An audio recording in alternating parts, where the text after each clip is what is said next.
pejabat utama Koarmada RI dan pihak-pihak yang terkait lainnya.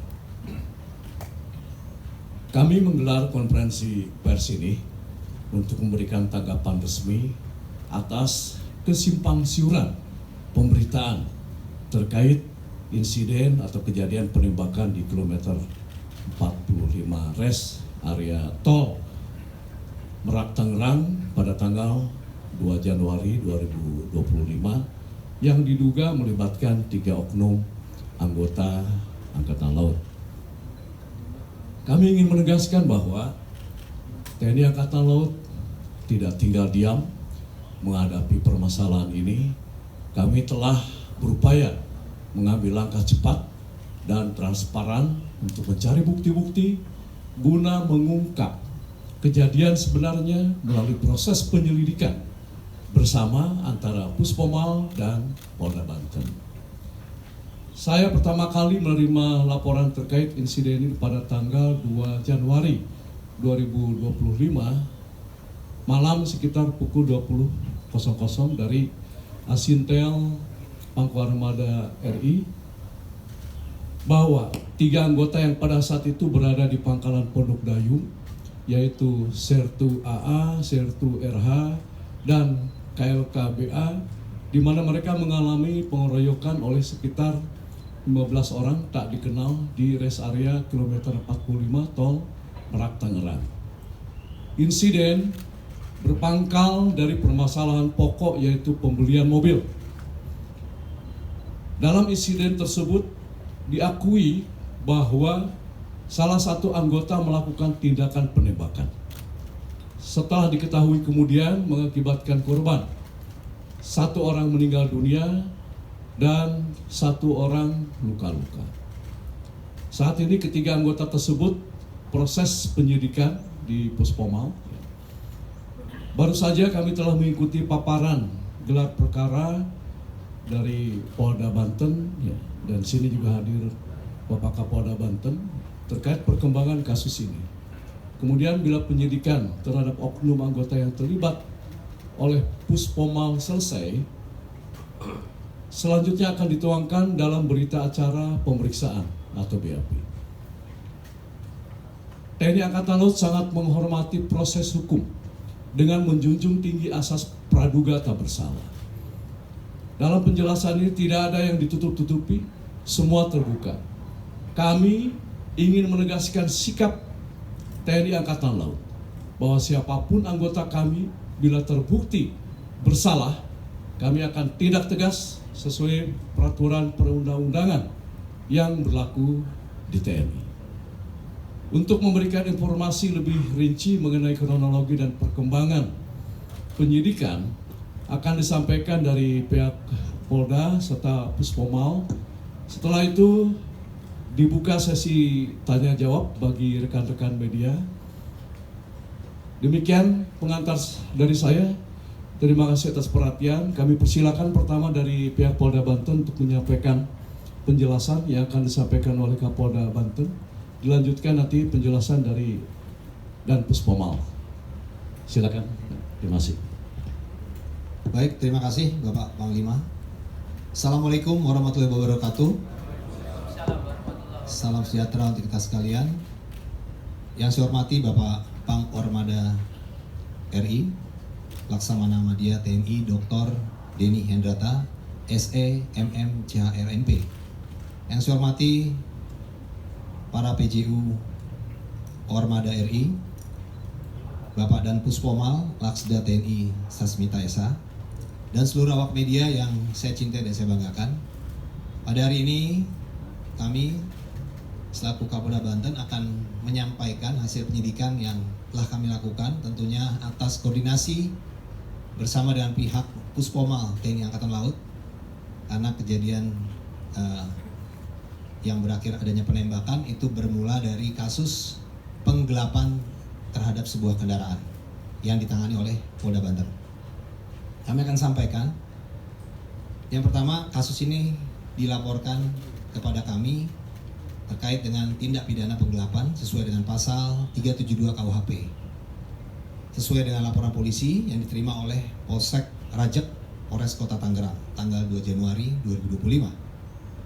Pelapornya adalah Saudara Agam Muhammad Nasruddin, ya, tinggal di daerah Taman Raya Rajek, Desa Mekarsari, Kecamatan Rajek, Kabupaten Tangerang.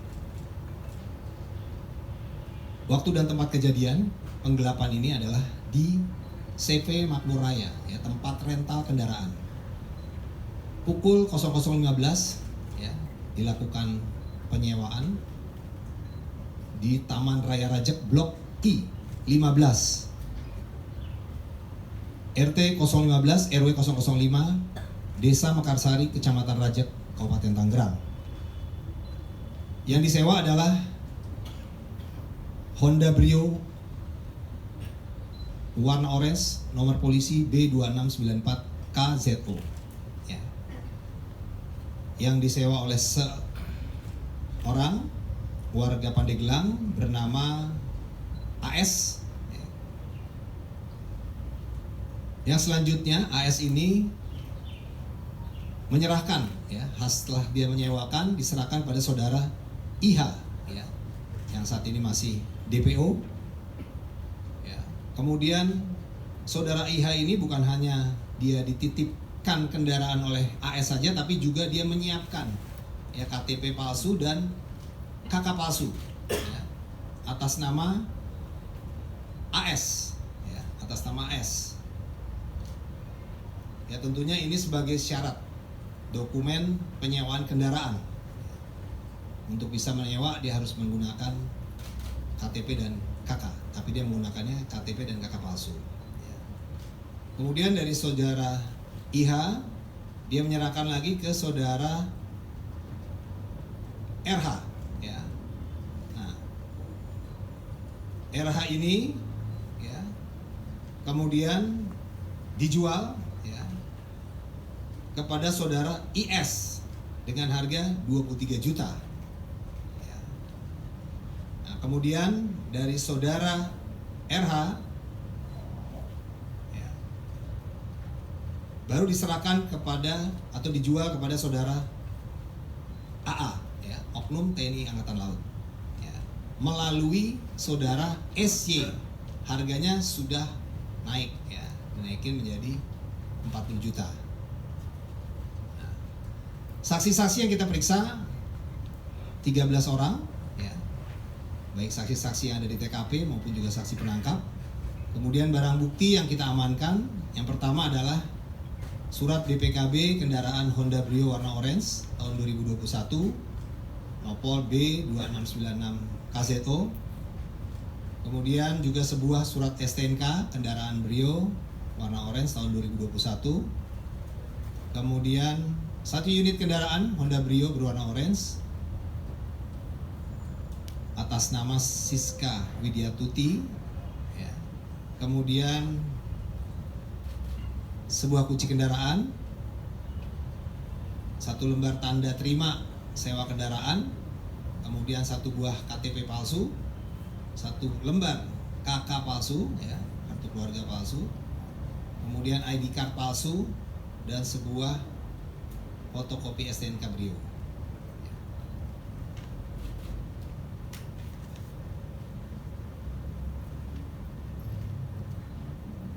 Nah, jadi itu, ya, proses daripada penggelapan, ya, rangkaian yang tadi saya sampaikan, sehingga mobil Brio ini setelah dikuasai oleh oknum anggota TNI AL, ya, kemudian dibawa, yang rencananya disewa itu untuk digunakan ke daerah Sukabumi, ya, dan di dalam kendaraan itu sudah terpasang 3 GPS. Nah, 1 GPS masih aktif, 2 di GPS ini sudah tidak aktif.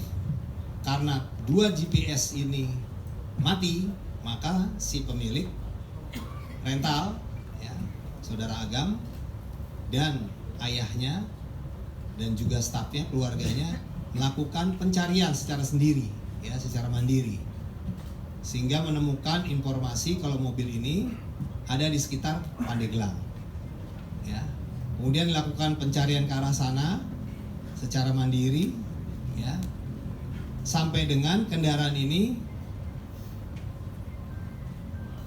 berpindah tempat ya sampai di kilometer 45 di Indomaret kilometer 45. Nah, disitulah terjadi ya upaya perampasan atau pengambil alihan ya, maksudnya pengambil alihan dari pihak rental ya, tapi karena adanya situasi yang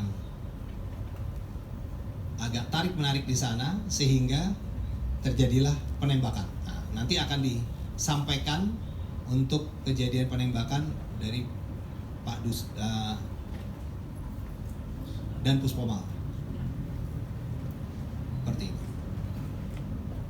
Baik, itu yang bisa kami sampaikan. Terima kasih. Wassalamualaikum warahmatullahi wabarakatuh. Terima kasih Pak Kapolda Banten. Sekarang giliran dari Danpus Pomau untuk menjelaskan apa yang sudah dilaksanakan penyidikan. Silakan.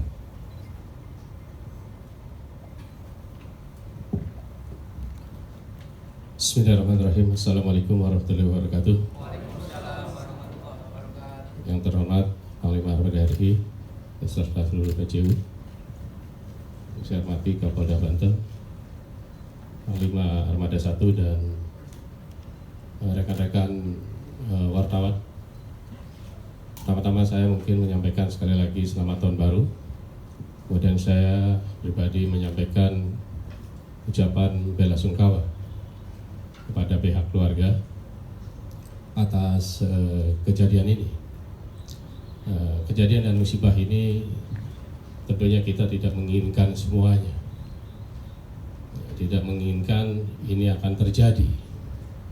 Mungkin itu sudah kehendak yang Maha Kuasa, tapi saya selaku Danpus Pomal ketika mendengar berita dan informasi kejadian tersebut, kami langsung mengambil langkah-langkah. Dari hari kami menerima juga hampir sama dengan Panglima Armada, itu hari Jumat malam. Kemudian kami Sabtu pagi langsung bergerak. Mohon maaf kepada rekan-rekan wartawan kalau pada saat hari Sabtu banyak yang menghubungi saya dan saya tidak angkat, bukan berarti apa, karena pada saat hari Sabtu juga saya ada satu kegiatan yang tidak bisa saya tinggalkan sehingga handphone saya tidak terfokus ke situ. Saya berada di Cirebon melaksanakan peresmian masjid dan sekaligus bakti sosial.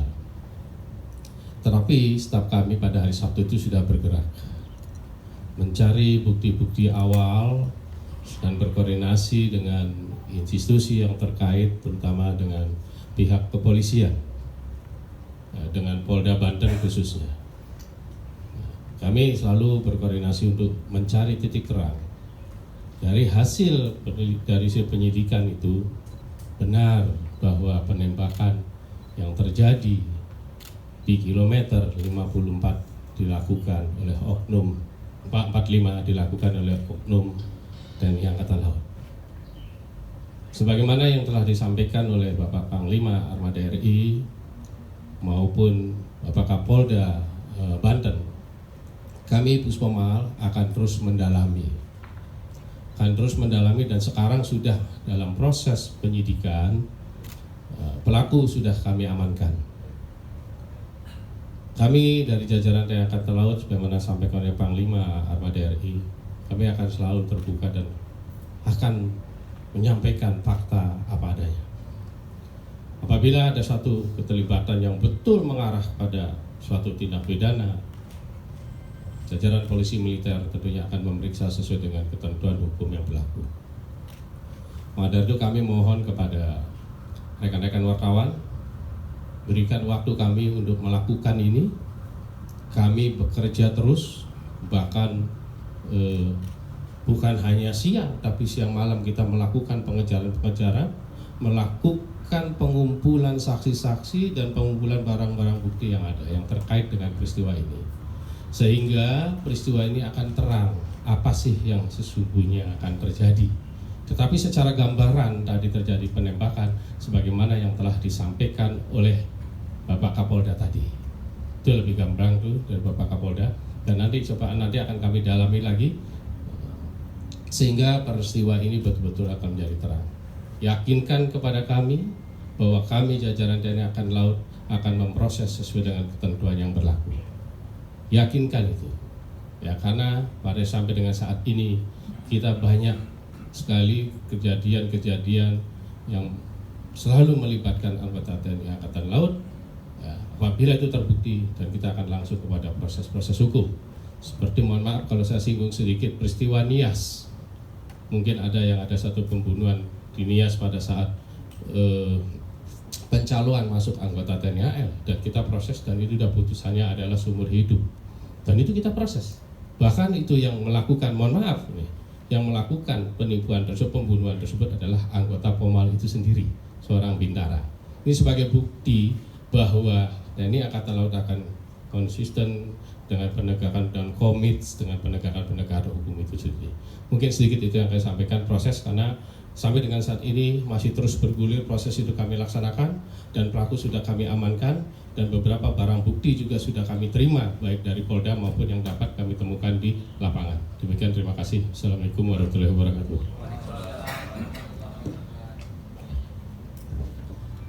Terima kasih dan Puspomal. Saya juga mohon izin menyampaikan belasungkawa terhadap keluarga korban yang meninggal dunia maupun yang luka. Sehingga pada kejadian ini sebetulnya memang harus kita kebut ya, supaya dapat kebenaran dan keadilan. Selanjutnya dipersilakan kepada rekan-rekan media untuk bertanya. Silakan.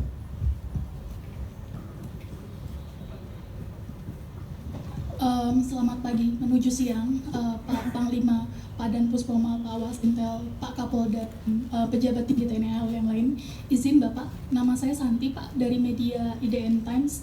Ada 2 pertanyaan yang ingin saya tanyakan ke pihak TNI AL dan 1 pertanyaan untuk Bapak Kapolda Banten.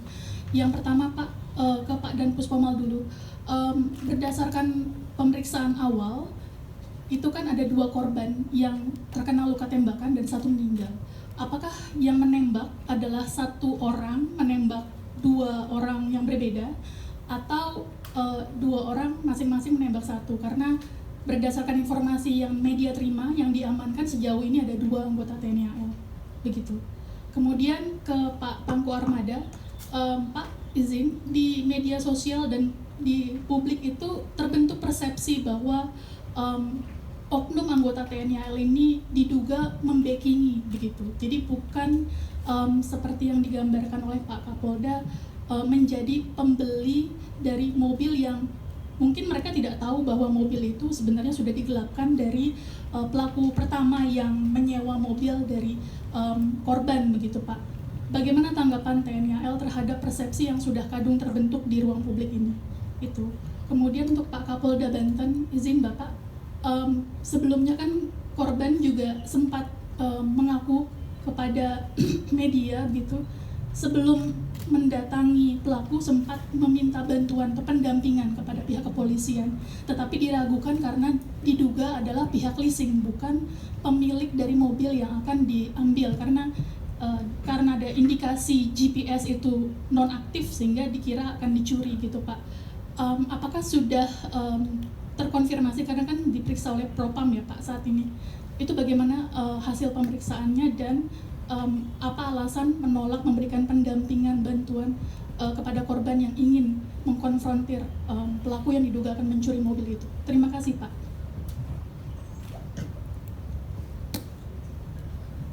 Ini kita jawab satu persatu dulu atau gimana? Ya, kita jawab satu persatu aja dulu ya. Mungkin tadi yang pertanyaan ke Puspomal dulu.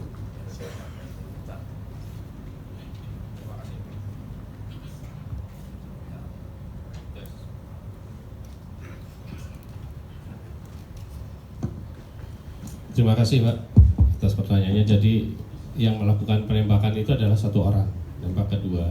Karena yang satunya itu kan dari hasil CCTV juga yang dikeroyok itu tadi, yang baru keluar dari toilet Nah, dikeroyok sehingga ada satu keributan, disitulah anggota yang menembak itu. Jadi bukan dua anggota yang menembak, tapi satu anggota yang menembak. Dan semua anggota sudah kita amankan. Tapi Pak, kan ada korban yang ditemukan meninggal di dalam Indomaret itu juga ditembak awalnya di lokasi yang Iya, betul, awalnya di lokasi itu kemudian diamankan ke Indomaret itu dari hasil CCTV itu. Jadi 2 orang ditembak oleh 1 orang di posisi bukan di dalam, bukan di luar itu. Itu.